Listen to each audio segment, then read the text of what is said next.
It is absolutely nuts that I can sit here and say that I really understand where this is coming from. And at the same time, I understand the outcomes on both sides, and I wouldn't be surprised for either of these outcomes. Let's talk a little bit about Jacob Markstrom again. Not because of the possibilities of him going to Seattle or anything like that. Let's talk about Jacob Markstrom and his contract extension, which doesn't exist at the moment. There is no contract extension right now for this player from the Vancouver Canucks. However, there is the discussions and the negotiations that are going on. Yesterday, TSN's Insider Trading segment discussed Jacob Markstrom and the contract extension negotiations going on between the agent and Jim Benning.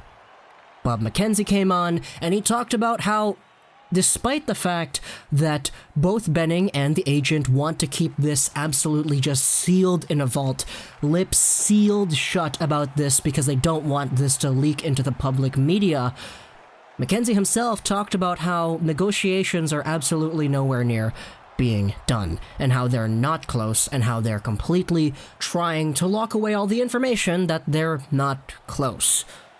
But this is kind of something that happens all the time with contract negotiations. Things leak out that, hey, they're not close, they're not going to sign a deal, it doesn't look likely, but then down the line they eventually do sign a deal and everything looks fine. Do I think necessarily that this is going to be one of those situations? I'd be lying if I said with my heart's content 100% yes. Because Jacob Markstrom is in a weird position where he is legitimately, in my opinion, one of the best goaltenders in this league, just because he is so capable of stealing games left, right, and center. The goals against average, the save percentage, all that stuff, he's like top 30 in the league in those statistical categories, but the fact of the matter is, Markstrom plays more than the numbers suggest. Markstrom plays so well, and Markstrom is so good that he is a legitimate starter on this team now. But as a guy who is 30, and a guy who does need a new contract, it is understandable to me to reason out the idea of Markstrom seeking out that money elsewhere. Now, this is where we come to terms with the contract extension and Bob McKenzie talking about the contract extension not being close.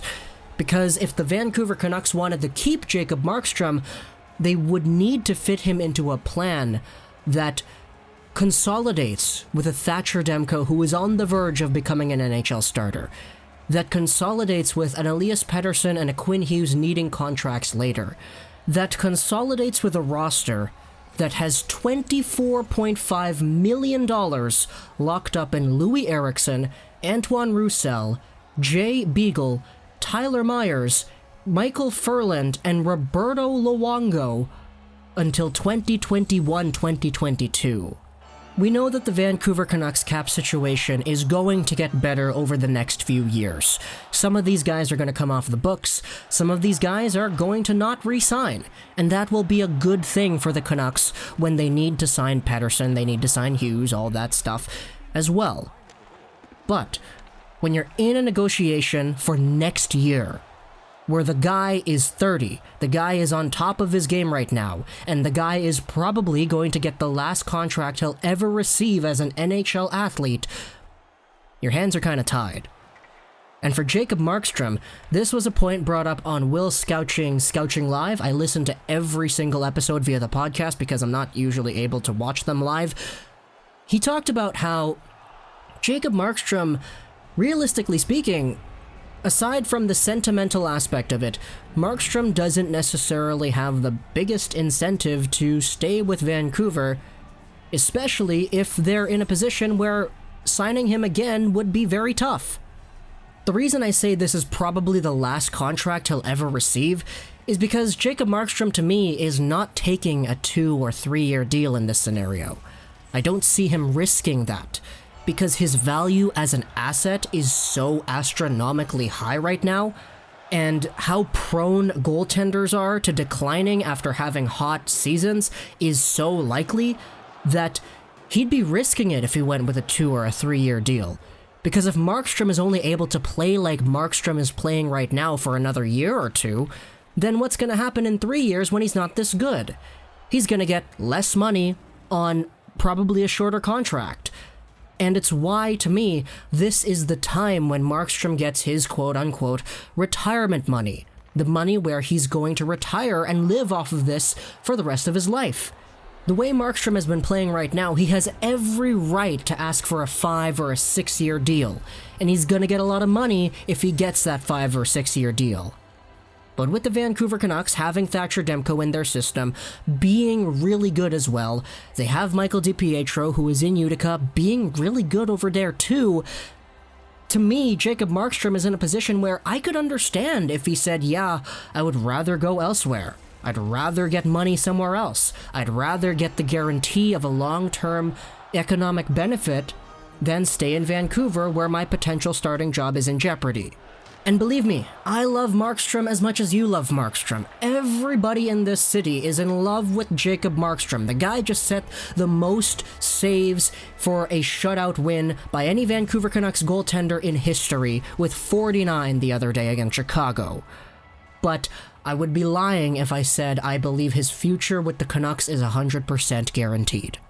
So with this news that Bob McKenzie is breaking, that the negotiations are nowhere near close, the arrows are pointing in my head to all these reasons as to why I'm not surprised.